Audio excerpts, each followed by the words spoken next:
ಬನ್ನಿ ಫ್ರೆಂಡ್ಸ್, ಇವತ್ತು ನಾನು ನಮ್ಮ ದೋಸ್ತ ಒಂದು ಕಸ್ಟಮ್ ಮ್ಯಾಚ್ ಆಡ್ತಾ ಇದ್ದೀವಿ. ನೋಡೋಣ ಹೆಂಗಿರುತ್ತಂತ.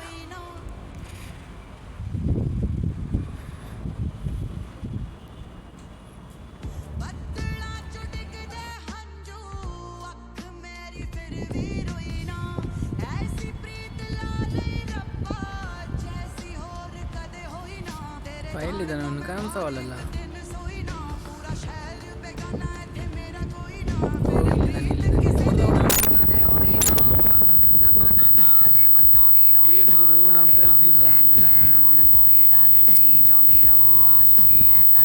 ಮತ್ತೆ ಹೊಡೆದ.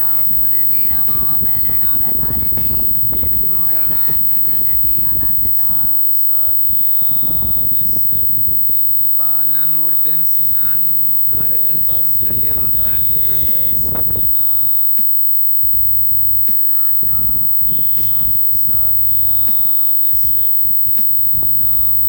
ಹೊಡಿಯಪ್ಪ, ಹೊಡಿ ಹೊಡಿ ನೋಡೋಣ. ನಾವೇ ನಮ್ಮ ಫ್ರೆಂಡ್ಸ್ ಹತ್ರ ಹೋಗೋಣ.